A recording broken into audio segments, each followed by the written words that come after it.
Good afternoon, everyone. I'm Danny Warshay. I'm the Executive Director of the Nelson Center for Entrepreneurship, and I am so excited to welcome you all here today, at least virtually. I will soon be excited, I hope, sooner than later. We hope, all fingers are crossed, that at some point I'll be able to welcome many of you to the Nelson Center for real. For now, it's simulated in the background. Um, we have people from all over the world here today, and I thought I would just give you a taste of where you're all tuning in from. Turkey, Belgium, China, England, the United Arab Emirates, Canada, Germany, Mongolia, Colombia, and other countries. And so, a testament to the benefit of scarce resources, which is one of those key elements that we teach through the Nelson Center, that we're able to leverage the fact that we don't have access to our center and make this wonderful program available to so many people all over the world. I want to encourage, as I've seen, oh, I see Ghana in the chat too. I'm sorry, I neglected to mention Ghana. If you'd like, feel free to mention in the chat where you are and maybe even your affiliation. If you're a student, I know we have students here, we have alumni here, we have parents here. We have prospective students here. We're coordinating through the admissions office to make these events available to people who aren't even at Brown yet. And we have many people who aren't even affiliated with Brown either yet or ever. And that's a wonderful thing because we are trying to make programming available way beyond the Brown campus. And so welcome to all of you. I want to encourage you, if you don't have it on, to turn your cameras on, because it'll make this environment a little bit more collaborative. You'll feel part of our community. The first question I want to ask is the hallmark question that I always ask at all of our events, and you can use the virtual hand if you'd like, or you could use your actual hand. For how many of you is this your first Nelson Center for Entrepreneurship event? Just raise your hand or give us a little shout out somehow. Yeah. Well, I always love asking that question because without fail, in the entire 4.5 years of our first um, part of our history, without fail, every single event, we get new people. And that's even true when we're doing these events virtually. And I love that because it means that we are attracting new people to the world of entrepreneurship, to the Nelson Center, to our curricular, co-curricular, and venture support resources. And so I hope this event, for all of you for whom it is new, won't be your last. And I will encourage all of you to check out our website and make sure that you're signed up for our periodic email updates so that you'll be in the loop and be invited to come to other events. I'm going to kick this off very briefly and then turn it over to Scott, who's going to moderate, and he'll introduce in more detail Lisa and Ben. But I'd be remiss if I didn't say how proud I am to have invited Scott and Ben, two former students of mine from my entrepreneurial process course, to be with us today. Nothing gives me more professional pleasure than to see what happens to students that I've had in class and how they leave the nest and they become really successful in what they're doing. They do what we teach, which is to use entrepreneurship as a structured process for solving consequential problems. And both Scott and Ben are certainly doing that. I thought also I'd remind everybody that I was a history concentrator at Brown. And history concentrators love retaining and referring to primary documents. And I dug up two of those documents, the first of which was the personal statement that Scott sent me back in, I think it was, let's see, it would have been 2005. yeah, fall 2005, before I taught the very first course I taught at Brown. And I won't quote much, but the one line that struck me was Scott said, and this was when I think you were a second year student aspiring to take my course, and you said, I take no greater pleasure than in conceiving an idea and developing it to fruition. And boy, did that tell me something about the caliber of students that I would have the pleasure of teaching in my courses. And I can tell you that that was a foreshadow not only of how wonderful the teaching experience would be for me in teaching at Brown, but how wonderful the learning experience would be, because Scott then went on to become my teaching assistant. He did Asia Wheeling. He launched Sir Kensington's from the campus. And he and Mark Ramadan together have done that in a really magnificent way. And I'll just briefly quote from the same kind of interaction that Ben Chesler and I had a little bit later, about 10 years later, actually, as he was aspiring to get into my class. And here's what Ben wrote to me. He said, I believe that I personally can have the greatest positive impact in the world by leveraging the power of scalable ventures. And again, who knew what that would foreshadow in terms of what Ben launched with co-founders of Imperfect Produce. And I'm sure they will weave into their remarks today some of what they were anticipating, maybe even before they took my course. And I don't take any credit for what Ben and Scott have done since, but all I can say is it was an incredible pleasure to have both of them in my course way back when. I'm sorry I didn't have the opportunity to have Lisa in my classes, but all three of you have very generously contributed to the efforts of the Nelson Center over the last few years. Ben and Scott both as judges in the Brown Venture Prize competition, speaking, mentoring. Ben's even a mentor in that same class that I took, that he took way back when this semester. And Lisa spoke at Startup at Brown. And so we couldn't do all that we're doing anywhere near it without the kind of generous contribution and engagement of generous alumni like you. So thank you very much for all that you contribute. The only additional thing I'll say is we have B Lab and Brown Venture Prize info session coming up on December 3rd. And you can sign up to participate in those via our website, and we'll probably put those links in the chat as well. And if you're interested in applying to those things, Brown Venture Prize and B Lab, you can sign up for an application mentor by November 30th. And then the only other thing I'll say is that we are casting our net very widely to look for our next entrepreneur or entrepreneurs in residence. And you can find that application also on the Nelson Center's website. Applications are due by next Tuesday. So thank you to our panelists. Thank you to our moderator. Thank you to our Nelson Center staff, especially Abby and Liz, who are doing such an incredible job of translating our otherwise in-person activities online. And the only logistical item I will mention is that I know some of the students have 1 o'clock classes. We'll pause a second right around 1 o'clock to allow you to get to those classes by clicking another button to going to another Zoom address.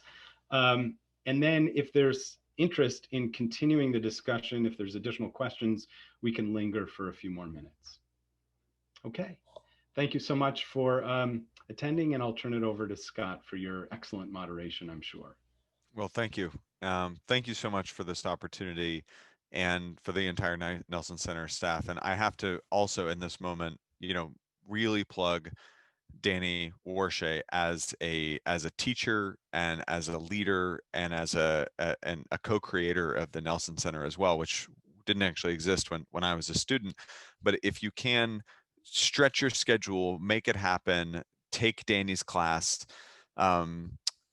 And I'm glad to know that you still retain that historical document, which I would say was one of my first selling documents to you. So I don't know if that proves that I'm necessarily a great entrepreneur, but certainly a pretty good marketer to be able to land in that class as a sophomore. So Danny is one of the rare professors that I connected with at Brown that made himself available and that unites this world of the academic and the real world practice, and really I think helps us as students and as aspiring entrepreneurs not only learn how to create great businesses, but to be our best selves and to be servant leaders, which is something that he models so beautifully. So you should be tremendously proud, Danny, and all of you should run, not walk, to get in his class. Hopefully now that it's virtual, maybe there are no limits on how many people can attend. But thank you very much, Danny, and thank you for this opportunity. And today we are going to talk about leading through change. And we're going to talk about leading through challenges, through difficult circumstances, and through uncertainty. And as entrepreneurs, we are all in the business of change. And certainly in the year of 2020, as a person in America, we're all in the business of change and finding ourselves in the maelstrom of change and challenge. And I'm going to introduce myself in a moment, but before I do so, I want to make sure that we give an opportunity to our two fantastic panelists that I'll be moderating with and in conversation today, Ben Chesler and Lisa Gelobter. Lisa, let's hear from you. If you could introduce a bit of your background, tell your entrepreneurial journey and its brown beginnings, if it has brown beginnings, and then we'll hear from Ben. Great. Thanks so much, Scott. Nice to see you all, those of you I can see. Thank you all so much for having us in this panel. I think it's great. I will say, Danny was like, is it okay? I'm going to talk about Scott and Benjamin. I didn't have a chance to have you in my class. I was like, actually, I just looked you up, Danny. You graduated the same year I started at Brown, so yes. So although that kind of actually is the beginning of my story. So I was a low-income student at Brown, Pell Grant recipient. And so while I started Brown in 1987, I actually graduated in 2011. So it took me 24 years to graduate. So my experience at Brown was definitely not the normal one. I did 2 years. I dropped out for 3.5. I came back for 2. It still took me a while. But I've been fortunate enough over the course of my career to work on some pretty transformative technology. So first of all, let me start with, I'm a Black woman with a degree in computer science, which sadly makes me somewhat of a unicorn, which makes me cry pretty much every day. But again, but it's been a great career, right? So I was a software engineer on something called Shockwave, which likely many of you do not remember, but Shockwave was introduced animation to the web. So it was the first time the web moved and kind of set the foundation for today's modern web. I also worked on Hulu. I helped launch that, which you likely have heard of. Which kind of changed the way people consume media. I ran digital at BET, the television network. And then I went to work at the White House under President Obama, where I served as the Chief Digital Service Officer for the US Department of Education. And it was really there that I came to understand that we really could harness technology to solve what had been previously thought of as intractable problems. And so that was what led me to tEQuitable. When I was leaving the administration, trying to decide what I wanted to be when I grew up, because it's a long journey, I was like, look, if we can send a Tesla Roadster into outer space, maybe we can use some of these same best practices, innovative strategies right here on our home planet to solve some of the issues for the underserved, the underrepresented, and the underestimated.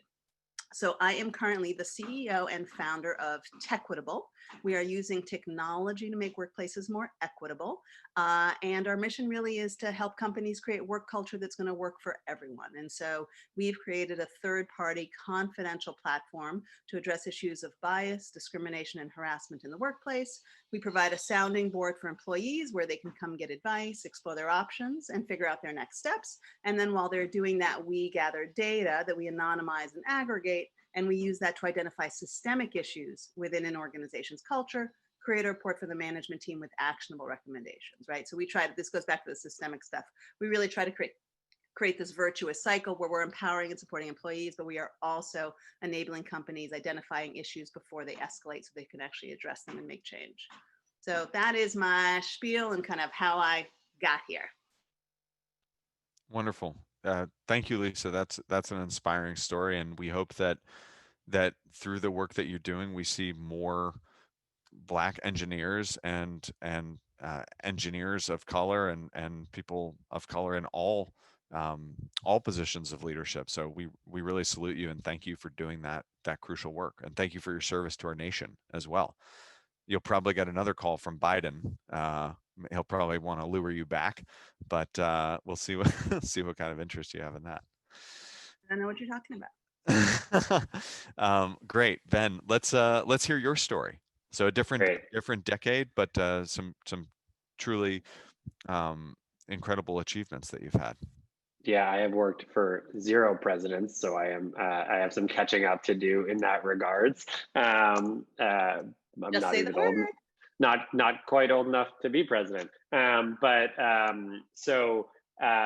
My journey starts, actually, I took some time off before college and was hanging out at University of Maryland, which I always say didn't feel weird to me at the time until I went to Brown and was like, it'd be a little bit weird if someone who didn't go here was just hanging out at club meetings. And so anyway, kind of with my co-founder, noticed there was a huge amount of food going to waste on college dining halls. And at the same time, there was a huge amount of hunger in the community. And so we started what was the Food Recovery Network, which is basically a program to have fraternities and sororities take the food that was normally going to waste in the dining halls and bring it down to homeless shelters, meal sites, community centers in the community. I then went off and traveled for the rest of the year and came to Brown. And to be honest, was feeling a little bit lost, a little bit antsy, wasn't really sure what I was doing here, what my purpose was, and got a call from my co-founder, also named Ben, and said, hey, this is working at Maryland. Do you have any interest in doing something at Brown? Like, is there wasted food there? I always say this is my first lesson in entrepreneurship, where I pitched the idea to a few friends. What if we took the leftover food? And everyone said, oh, well, that's been tried before. It can't be done. Here's why. And we took that feedback and approached dining services, and they said, that's awesome. No one's ever asked us about this before. We've been trying to find a good partner to donate the food. We just don't have the time to do it. And no one's ever approached us. So that was the first lesson, which is don't assume that it's been done before. And I think Danny says this in his classes, which is like any idea has, 10, 15, 20 people have had that idea before. It's the person that actually puts it into practice that matters. There's no prize for having the first idea, being the first person to have an idea. So anyway, we started recovering food from Brown's Dining Hall. Got to know a lot of organizations in Providence, and then over the course of kind of not quite as untraditional as Lisa's experience, but I would say, I always joke, I spent about 50% of my time in the theater at Brown, 50% doing nonprofit work, and whatever was left, I went to classes. And so we ended up growing the Food Recovery Network to about 200 colleges across the country, and became one of the largest student movements against hunger in the U.S. It's still there's still a chapter at Brown. It's still one of a nonprofit that continues to go. And through that, we could count on our kind of hands the number of experts in the food waste world, of which there were like 10 of us that went to conferences every year, because that's how big the movement was at the time. Anyway, got introduced to the idea of food going to waste on farms. We throw out 6 billion pounds there. 20% of the produce never leaves the farm. So after taking Danny's course, we started Imperfect Produce. And Danny knows the story, but the funny thing is, in his class, I don't know if it's still the requirement, you have to have a business that is projected to do $100 million in revenue in the first 5 years. And we thought that there was no way that Imperfect Produce would ever do that. And so even though we knew we were starting the business, we did a totally different idea for the class that was totally unrelated. We didn't actually have any idea pursuing. And I called Danny 3 years later when we hit 100 million in revenue, 3 years later, and said, maybe we should have done this. But basically the idea was pretty simple. We took produce and later groceries that would have gone to waste on farms or manufacturers, and then distribute them to customers for about 30% less they could find a grocery store. We grew that to about 2,000 employees. I learned a lot. I made a lot of mistakes along the way, but it was kind of a roller coaster ride that that I would be lucky to have again in life, but don't take for granted that it was an amazing experience. And so I've recently stepped away from that and figuring out what's next. But that's my entrepreneurial journey. Well, thank you, Ben. And good to know that you are now a free agent. So if any of you out there are looking for a spirited co-founder, or maybe even a mentor or an advisor, definitely hit up Ben. We've got the Zoom chat here. So we're a very flat organization and everyone is accessible. So thank you. And I won't spend too much time on me, but I'm Scott Norton, class of Brown 08. And it was in 2008, my second semester, senior year, where on my off-campus apartment on Benefit Street, at Benefit and Angel, my classmate and I had this idea that we recognized that food in America was moving forward, but condiments and specifically ketchup was left behind and dominated by this monopoly of Heinz. So there was grass-fed beef, cage-free eggs, farm-to-table dining was starting to happen, but ketchup, this quintessential American food, was more industrial product than a food product. And after reading in Danny's class a wonderful book by Seth Godin called The Perfect How, that posits that marketing is too important to be left to the marketing department and your product should be dramatically different, we said, how can we be dramatically different? If Heinz is in plastic, let's launch in glass. If Heinz is hurting, we'll be scooping. And if Heinz is Americana and synonymous with a roadside diner and fast food, well, then we'll be European. In fact, we'll be English. Created this character, Sir Kensington, who stands for the values in our mission of integrity and charm, to humanize the product, humanize the brand. We slipped little invitations in Font's house in all the mailboxes of 30 of our friends and invited them to a ketchup tasting party. Using the rapid prototyping skills and design thinking that we learned about in Danny's class, we created 6 different ketchups, and the rest is kind of history. We launched as a company 2 years later in 2010. We grew the business and sold it to Unilever in 2018, where I still serve now as CEO.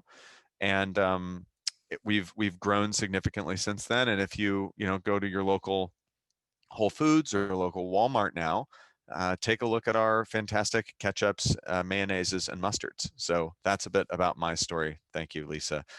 And certainly I've had a lot of uncertainty through now as a notion of leading through uncertainty, right? Which is certainly not a yes or no state, right? But a continuum. And I would love to open it up. Let's first open it up to Lisa. Are there stories that you have from leading through uncertainty and through any kind of destabilizing moment or moment of change, positive or negative, crisis and opportunity, and I think obviously 2020 has been a big year for the unexpected and for the uncertain. And so if you have a story from this year, fantastic, and that would be very topical. But if not, I think anything from your illustrious career would be excellent to hear about in this context. Illustrious, that's funny.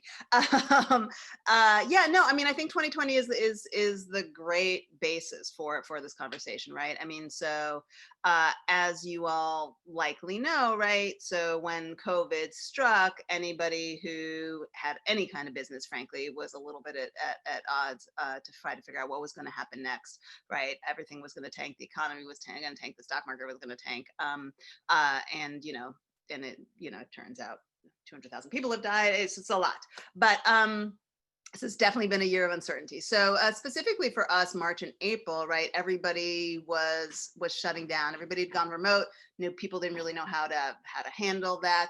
We actually sell into HR, and so HR were they were busy laying off half of their teams, and so they didn't really have a lot of time to figure out how to talk to us. Meetings were getting canceled. And again, just to be clear, I actually think tEQuitable is a great tool to have at your disposal in those kinds of circumstances, right? That is when people are feeling the most tension, the most conflict is surfacing and all that. And that's why, and tEQuitable was actually built to be a remote tool. And so it actually was a great thing, but people were not in that headspace. And I do understand, it's actually probably more important for you to figure out how to kind of consciously lay off half your team, but then also, you still got to think about how do you protect and support the remaining employees. So, yeah, the first 2 months we were concerned, to put it mildly, about what was going to happen. And I will say, and then George Floyd died, and the thing for me about that is that's a really double-edged sword, right? So all of a sudden, people are caring about systemic injustice, about social equity,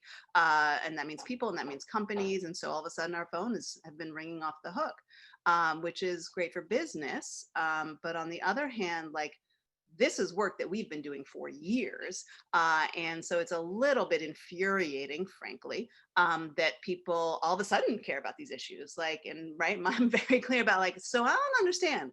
Did you just not believe us 6 months ago? These are not new stories. And so it's just been a really interesting year to figure out how to adapt to all of the change, and then frankly all the stressors. And truthfully, because of what we do as a business, we've had to actually even adapt to kind of like all of the different circumstances, right? So we provided like tools for managing yourself and your employees through COVID or through work from home, right? We have a story that we wrote called "Working from Home While Parenting Makes Me Feel Like I'm Drowning." We actually wrote a story around election, which is around post-election anxiety, which is, right, I'm supposed to show up at work and be my authentic self, and my team lost, and I'm infuriated, right? And that's who I am, and I'm mourning and I'm grieving, and I'm supposed to show up at work and be respectful of people whose team won, right? Who were out to support the other side, and I feel like they are like denying my humanity. But on the other hand, like, how do I do this at work? How do I navigate being who I am and where I'm at and what I'm feeling with doing work and being respectful of other folks? Anyway, so it's just been a really interesting journey for these past few months of figuring out kind of how to ride those waves in ways that are productive and constructive. Mm. And how big is your team, Lisa? Oh, we're tiny. Yeah. We're under 10 people at the time right now. And we're also which is still, I mean, you know, that may be tiny by many measures. It's still a team. And what was it like for you to be present for them, and what did you notice in those moments, in those conversations, and those relationships through this? You call it the double-edged sword of both, you know, a recognition and awakening, obviously, with tremendous amount of pain connected to it. What was that like, navigating that and that change? Yeah, I will say I am incredibly fortunate to be a part of this team. First of all, we are all Black and brown, so don't let anybody say that you can't find people. And so we're all brown or Latinx. I'm sorry, Black or Latinx, and which means that all of this stuff hit home for us deeply. And there was definitely, you know, the week after George Floyd was murdered, we stopped all other work, right? We actually kind of came together as a team. We spent a lot of time together as a team, mourning, discussing, being infuriated, like screaming. And then we actually, every single person on the team took the time to create a piece of content in this moment that we could use in the product, that we could, you know, use for marketing. But the idea was, it was a little bit cathartic, right? We actually got to try to take our feelings and either, right, because a bunch of other people were feeling exactly what we were feeling. And so if we could actually use our platform as a tool, which is the whole reason why we do what we do, would be really helpful. And so for us, you know, on the one hand, we have operated incredibly leanly, which means we have enough money in the bank if we had zero revenue to last 2 more years. So on the one hand, I will say that the team was really, really grateful to have solid jobs. And I didn't play around. Like, I brought up QuickBooks and I was like, here's what we have in the bank, just so that people could actually feel really secure in their jobs, because I think that was really critical early days.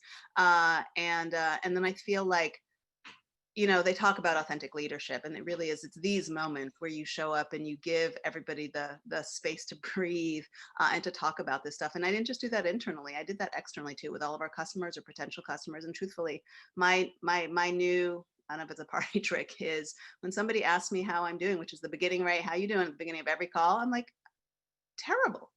It's terrible. And so no, that's, I like, but giving that space, because everybody is feeling it, and a lot of people aren't doing that. Yeah, that's commendable and inspiring. And I think that that's a very important lesson, that in these moments of change, and in this particular one with all this pain, to give people the space to grieve and process, as well as to do the work that your company is called to do, and that your team members are called to do. So appreciate that lesson. And Ben, for you, in your leadership, in your experience with Imperfect Produce, or Imperfect Foods now, which I have to say, I'm a very small and very proud investor. And at the time, I didn't know that actually it came out of Brown. And so had I known, I should have definitely put more money into it. But I'm really glad to keep that in the family. And how how has uncertainty and, maybe from the early days or maybe from this year, depending on your sort of what's most prescient, what's a story that you can share about leading through this time?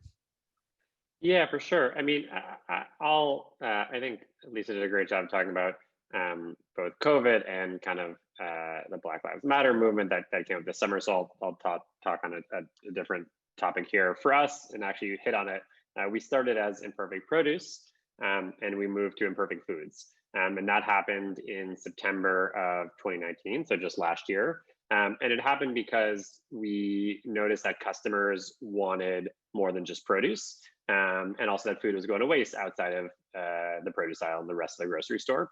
And so even before we rebranded, we launched a bunch of grocery products to our customers. I think we had like chocolate and flour and eggs and some very simple products. And a lot of them had a food waste story, and some of them didn't. And we pitched this kind of to our customers and to our internal team as, look, we need to expand the basket size. We need to capture more food waste. Our customers are asking for it. And it totally fell on flat ears, both with our customers and especially with our internal team. I mean, I think we had assembled a team that was extremely mission driven and was there because we were fighting food waste. And so we didn't do a good job, I think, in that time explaining to them why we were doing this. And so we had customers writing us angry emails left and right, like, why are you selling other people's brands? Is all this food going to waste? I signed up for you to fight waste. And we had a lot of soul searching going on internally where team members were saying, we were probably only 30, 40 people at headquarters at that time. So it was a pretty tight-knit group. We still knew everybody. We're saying, this isn't what I signed up for. And I think that was a pretty uncertain time. Do we roll this back? Do we push ahead? Do we have to rebrand? And so I think what we did there, the first thing was just like realizing that we hadn't fully listened to our staff's concerns and involved them in the process. We just knew, like, we need to increase revenue, we need to increase basket size. That's the only way forward, and not like, how does this fit into the broader brand? And I don't think we appreciated too how mission driven our employees were, which is a good thing, like that they kept us honest. And so the first thing we did is kind of just had like, I think we just had like a 2-hour open meeting with staff, and we had this big open converted warehouse that we had turned into an office next to our production facility. And I think we basically just like listened to staff questions of, why are you doing this, and answer them, and concerns about the business. And I think that was really helpful because, like I said, I don't think that stuff gets surfaced on a daily basis. When you're growing so fast, you don't often stop to do things like have 2-day, 3-day retreats, talk about long-term strategy. You're doing everything you can just to keep the train on the tracks. And the second thing is we listen to our customers. So we started having coffee conversations with all of our customers. And basically out of those conversations came the fact that we have to rebrand and kind of launch the second version of this company as Imperfect Foods, with a clear description of why we're doing what we're doing, both internally and externally. And so I think for us, that was, I don't know if it was the most uncertain time, but it felt really uncertain. Like we were stuck between two different personas and two different visions of the company. And we were in, no person's land, no man's land, where we didn't have a North Star, and it was not a good time. It sounds like you learned an important lesson there around inclusion through moments of change. Yeah, for sure. And I think the concept of like a rollout, which is probably overused, has really good, is actually a really good lesson. And getting internal, I think there's an order to this stuff: get internal buy-in, get external buy-in, launch. And I think we just did it in totally the wrong order there. Yeah, it's definitely a challenge in moments like these, because people do expect you as a leader to have a vision, step up, make decisions, chart a path, and they also want to be heard, right, and have a say, just as you would in those. And I think that's during these times, it is a challenging balance to do those in the appropriate amounts, right, of play the role that you should be playing as a leader and sort of a destination for answers, yet at the same time do so responsively to the team and inclusive in a way where all of the brilliant knowledge of people that are closest to the mission, closest to the customers, closest to the brand are actually with you on that, and you're carrying on all of you together on the journey. It's really hard in times of challenge, in times of change like that. But it sounds like once you were able to get kind of everyone included in the conversation, then you were able to move forward and push the brand forward too. Yeah, and Lisa, if it's okay, I have a question for you, because I struggle with this in terms of like how much to share with teams. I think it was amazing that you shared, all right, we have 2 years of funding, look at the QuickBooks, if you had 3 months, would you have done the same? I struggle with that a lot internally, of not how much to not alarm people, but also be transparent. Yeah. So it's one of those things, a lot of people advocate for transparency, and I advocate for communication. Like there's some level of like, yes, I want to gather input, but this is not a democracy. Part of my job, and again, like I've been a manager at large organizations, right? Viacom is huge. I mean, I managed a bunch of people at Viacom. I worked in the federal government, which is obviously huge, but I didn't manage so many people. And my job as a manager is to give you the information that I think that you need, but not to it's not a free for all, because like part of my job is to protect you, is to set you up for success, is to help you grow, but also to shield you from the drama and the crazy and the whatever. I will say one of the things that's really important for me is people's livelihood, right? I mean, that's actually what we do as a business, and I'm not trying to. If we were about to run out of money, like I need for these folks, like they came to work on my commitment, on my say so, on my word. And I really believe in, it's one of those things where we offer 4 weeks of vacation, which is unheard of in a startup of our size. And it's not if you're junior versus if you're senior, right? For us, it really is about why I built this business, is so that we can live our values and actually role model what I think it is, how you can build a successful business without doing some of the stupid stuff that people are doing. And so for me, I actually didn't hire folks until I could guarantee that they had, that I knew that I could pay them for 18 months, right? Like that's and so, yeah, no, if we had 3 months in the bank, I would have said, here's what we have in the bank. Here are the strategies. Here's what we're going to do. Here's my plan. But I also respect the fact that you need to feed your kids and your family, and we'll support you. And if that's what you need to do, when I interview people, if they're not a good fit for us, I actually refer them to other jobs, because I'm like, I think this actually might be a better fit for you. And so that's a really big part of how I operate the business. That's, yeah, tremendous lesson from both of you in transparency there, and responsible transparency and communication, because that is absolutely a challenge to know what is the right level of narrative versus kind of objective reality to provide. And you are, as a leader, kind of a layer that helps your team make sense of the world. And so illuminating to hear both of your approaches to that. I think that's a nice segue too. And as we approach, wanting to make sure that we have space for question and answers, I think there's one, Lisa? Sorry. One of the reasons, Ben, just circle back on it. One of the reasons I do this, and the reason why I was able to build a Black and Brown company, is because we set this stuff in place. We actually also pay market rates. We don't, because we wanted to basically afford the opportunity to folks who do not have a safety net, who do not traditionally are able to take the leap and the risk. And so, like, again, that's part of why it's so conscientious and why I think it's really important. Sorry, I just wanted to, I realized I needed to close that loop.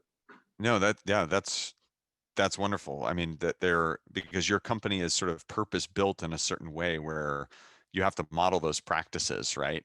And you have to have that core strong and actually a shining beacon to your clients, right? That you practice and what you recommend.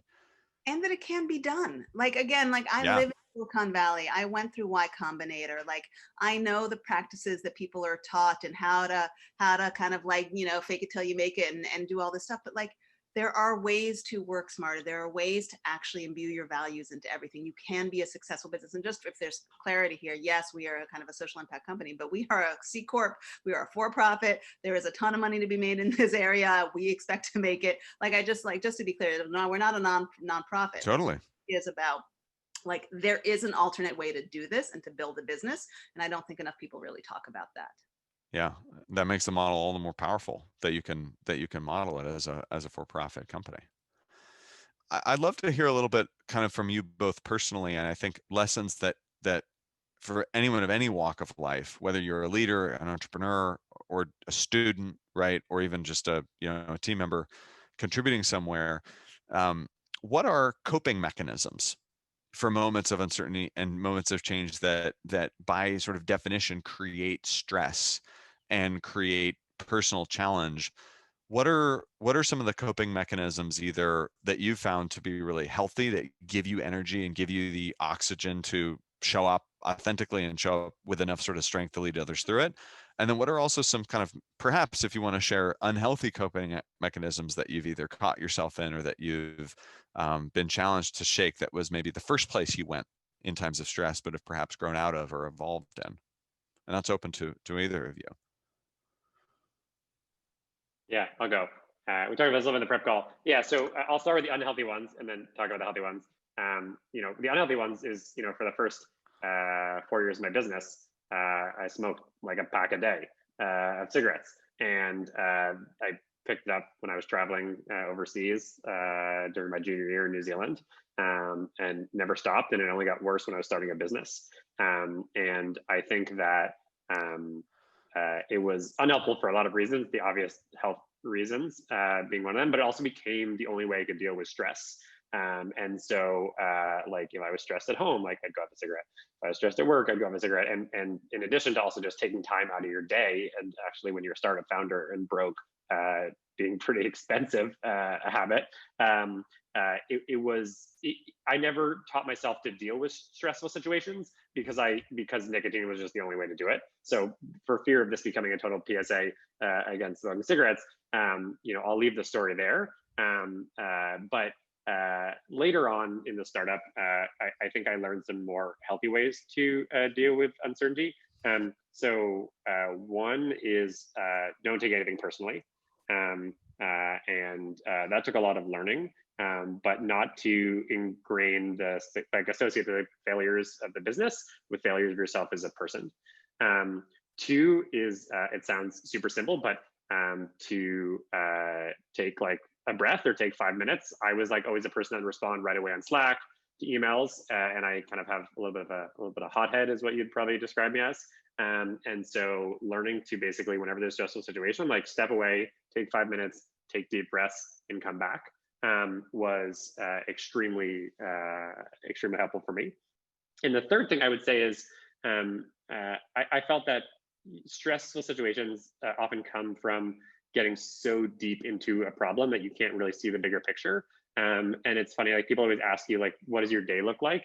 And like my day looked like my head in a computer on spreadsheets or like on the phone with suppliers. And it was really stressful. And so I often found that going to events like this, or like early stage, like, meetups where people are just like brainstorming, like getting back to that idealism phase where people are so excited to start a business, or reminded me of the broader world going on, and two, that in the grand scheme of things, we were doing okay. And that really helped me from getting like tunnel vision and getting stuck in like the problem that I'm facing right now is the most important thing in the world. And if it doesn't work out, like the whole world will crash. It was like, no, the whole world doesn't even care about this.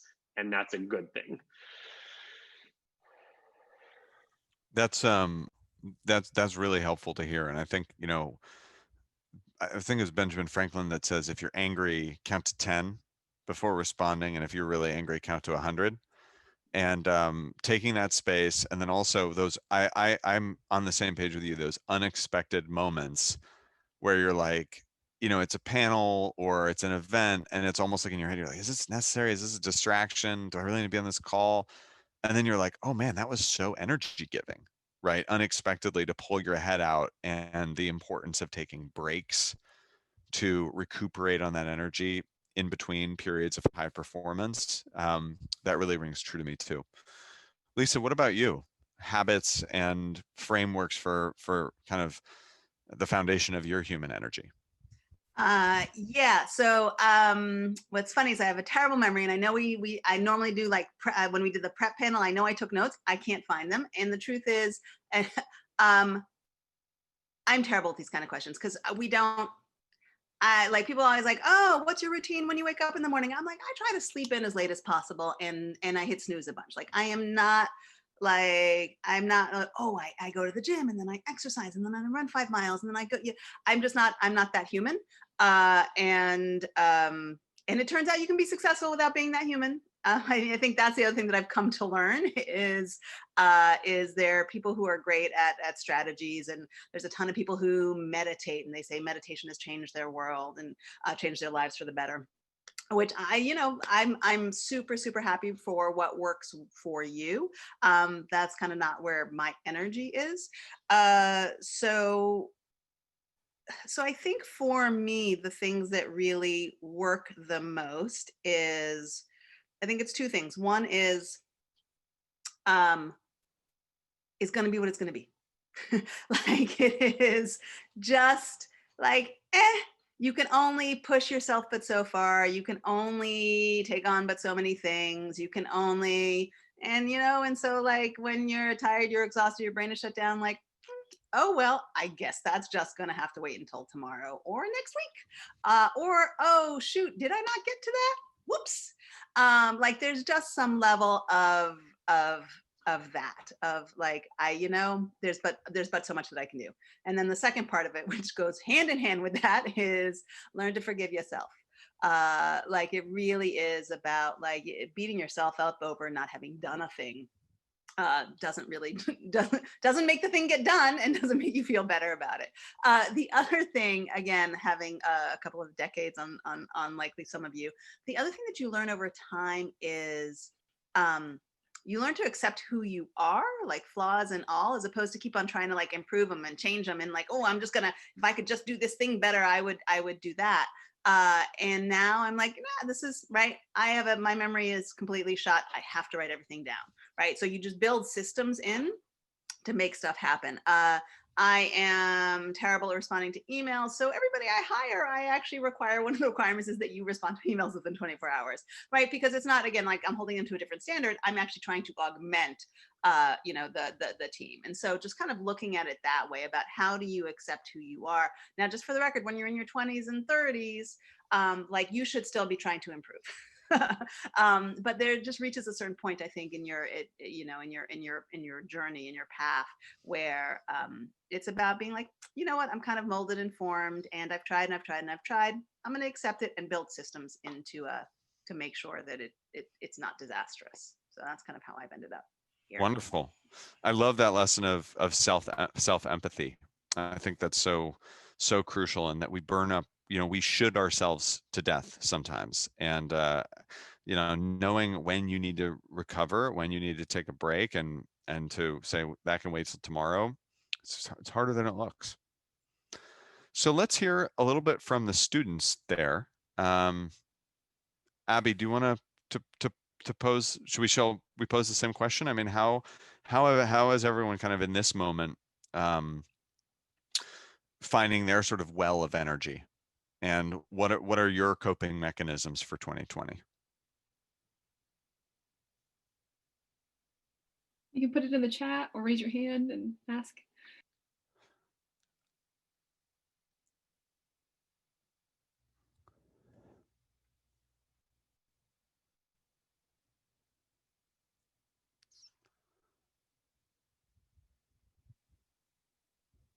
I can't really find the raised hand feature, but I started a company over the summer called Veda, which is visionary empowered through art. And I'm really big on art, and it was something that I started pretty early when I switched schools. And it's become a really big part of my self-expression about who I am. And as an African-American and Puerto Rican woman of color, I'm really big on social justice, whether it's in the court systems or police brutality or anything like that. And I use this clothing brand to create different lines that basically advocate for different groups of people and controversial issues that they may be dealing with. So kind of just expressing the idea that everyone has a right to express their own vision for what the world is and what it can be. Wonderful. And is that, and who's speaking? Just because I'm not sure about the Zoom interface. Is that Paris? Or Yes. someone? Oh, wonderful. Thank you, Paris. And are you, do you find that exercise, bringing that into the world, is a regenerative energy exercise for you? Is that something that at the end of the day you feel like you kind of, it's given more energy to you than you've given to it? I feel like it's kind of a give and take both ways, because I feel like it's energizing to know that at the end of the day you're going to be making a difference, and the world kind of gives that back, because when you give back to your community you get something in return, because you're improving it, but it's also improving your lifestyle. Wonderful. What a healthy flywheel that you've created. That really rings true. I Thank just you. want to go on the record that I think Gen Z is going to save us all. I don't know I who think so. Gen Z, but it is like the way that kind of the newest generation, I don't know what the right terminology is, are showing up in terms of actually doing the things that, again, put their values front and center, that really right, and not accepting, not brooking, tolerating nonsense around it, and really, like, I just think that that's Paris, I applaud you for figuring out a way to harness your feelings and your energy for good, and I think everybody should do that, and I think, yeah, I think some of us have not yeah, it's a journey for some of us who are older, I think. Hey, Scott, I noticed that Saron, a former student of mine, is here, and it looks like she Great. may be looking to address that question. She's raising her hand. Okay, fantastic.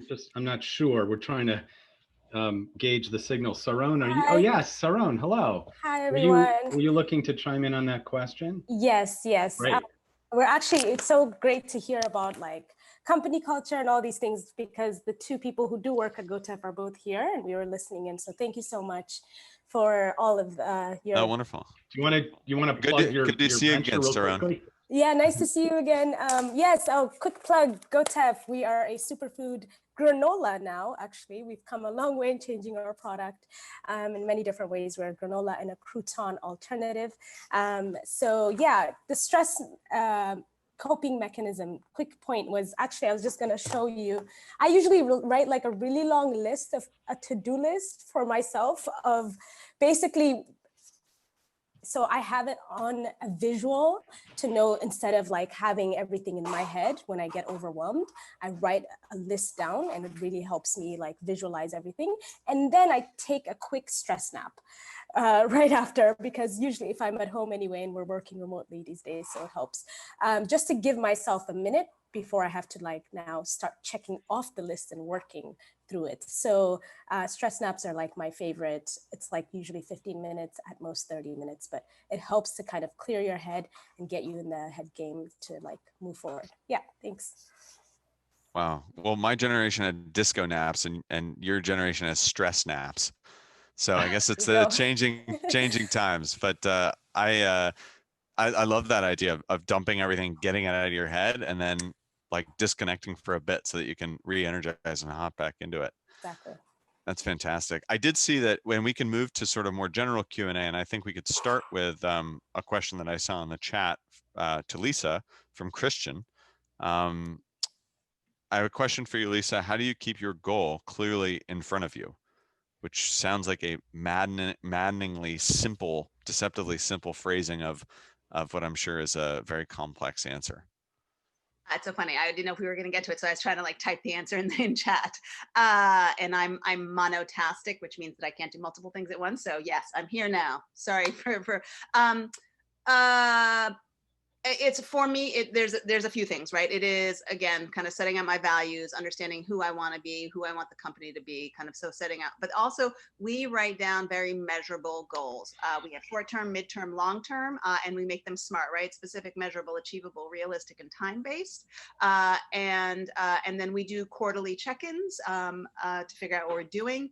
And then we ruthlessly prioritize. I learned this tip from a guy who actually ended up being a really bad manager. But one of the things that he did was when he was budgeting for the coming year, what he did was he created the slide that he was going to display 12 months from now with the 3 bullets of what we will have accomplished as a team at that point. And so, like, to me, that really kind of helps to keep you on track, and you can always revisit that. In the same way, similarly, people who do product development will do something similar. They'll write the press release before they actually start the product development. So those are kind of super concrete ways that I execute against that. I love that. It reminds me of a practice at Amazon called the PR FAQ at the beginning of any major project. Like you said, the product manager, it's basically a press release and then an FAQ before they even build a product. And so something like that is like being able to see what success looks like and keep the end in mind is a great organizing tool. So thanks for sharing that. We have another question. Charlotte asks, how do you bounce back when you don't meet those goals? Great question.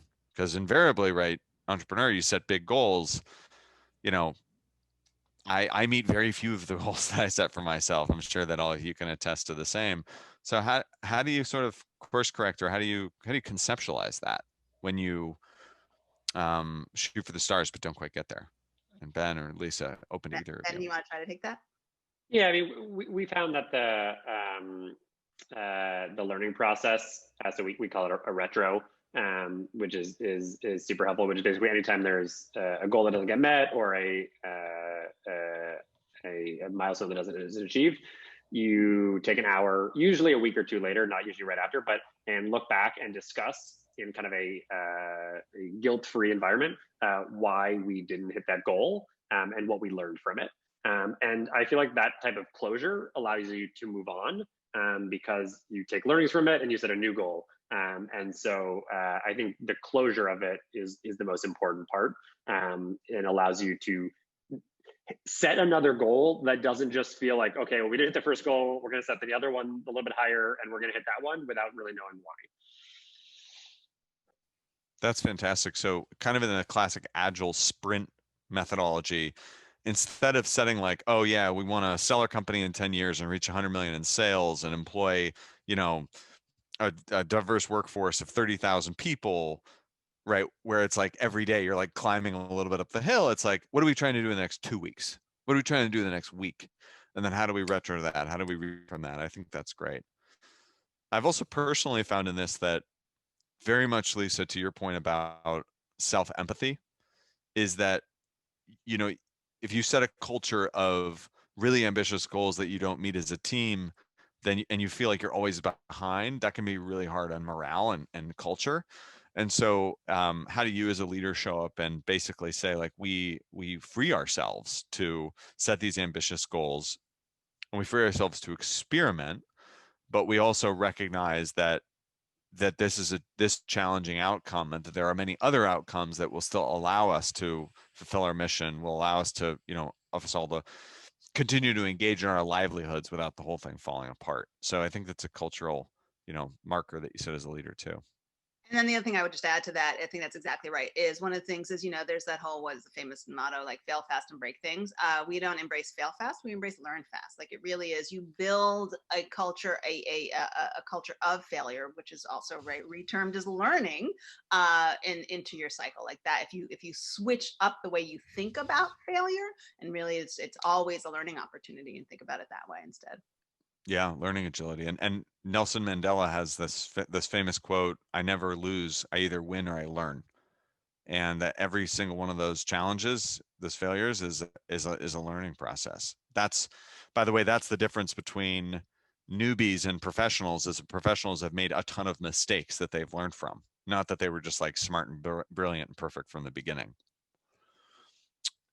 I think we have one last question that we have time for. And I think I saw someone raise their hand. Asif. Hey, how's it going? Yeah, it's pronounced Asif, but no worries because everyone gets it wrong. My apologies. I mean, Asif. just one. No worries at all.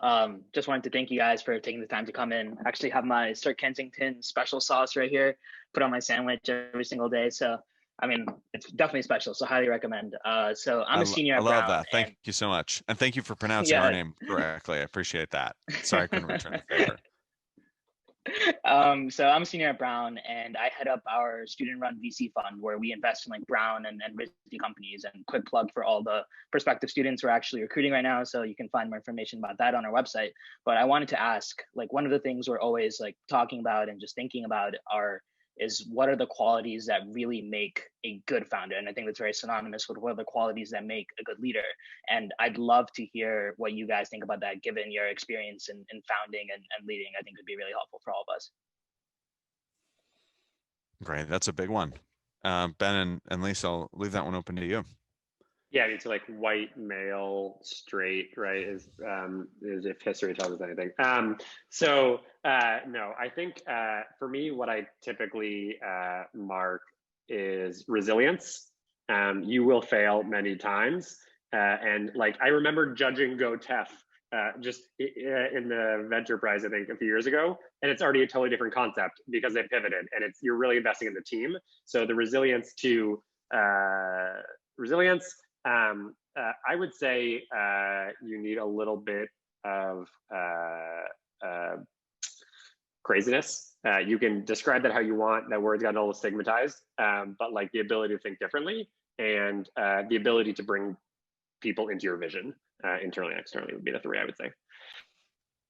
That was a very tight and well-rehearsed answer. Wish I had something so pithy, but Lisa? No, I was resilience was going to be my word, and just to give you all a concrete example of what that might look like, right? So I am probably the most even-keeled person you will meet, right? I'm super like do, and this is right. I used to work at BET, where right, it's a bunch of creatives. It's very like oh my god. So like Whitney Houston died on my watch. But all right, and I was running digital. I was running the website, and so like people come and like oh my god, like it's a big panic because it's a super cultural moment. And you learn to speak in very like dulcet, soothing tones, but also like, I hear you, I understand this is a big, important panic moment. I get that. Give me 5 minutes. I'm going to get back to you. I'm going to fix that. I'm going to like, whether it's the website went down when Michael Jackson died, it's a whole thing. Right. So I'm a very like, I got you. I hear you. I understand this is urgent and critical, and I'm going to fix it for you. Give me a second. So I was like, I got this. And turns out, oh my God, like the ups and the downs, and nobody really talks about it. I mean, they talk about it, but I was like, I got like, no, not a problem. Oh my God, the like, it's your riding high, like, oh, you raised, $50,000, woo, or you sold a customer, and then like the next day, like some customer was like, no, thank you, and you're like, oh, you're crushed and you're crestfallen, and it really is like, it is. I did not expect that amount of you can't even see it, of like the ups and the downs. And so resilience. Love that.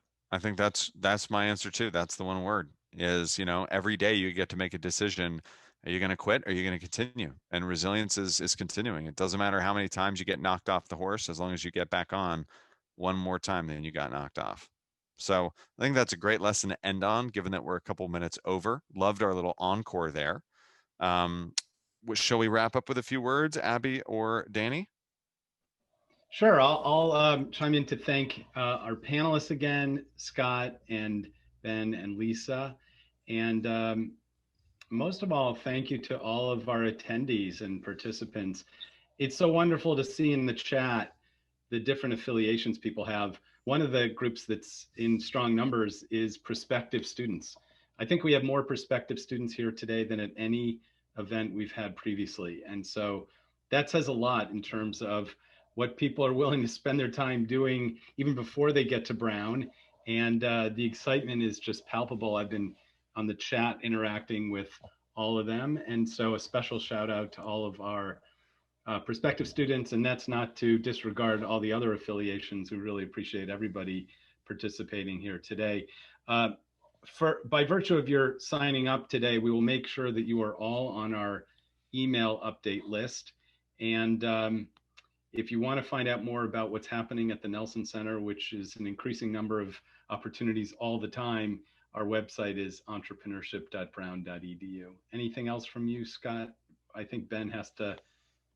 Ben, get out of here. Everyone, I want to thank you all for your time, especially thank you to Lisa, thank you to Ben, to all the prospective students out there. You probably hope we have a direct line to the admissions committee and we can talk about your incredible attendance today. All the best of luck to you. Brown is an amazing school with an amazing set of faculty and teachers in entrepreneurship, especially. And it's a place where you can chart your own course. So, but whatever your course may be yourself and be the best at it. And with that, I'll sign off. Thank you, everyone. Okay. Bye-bye.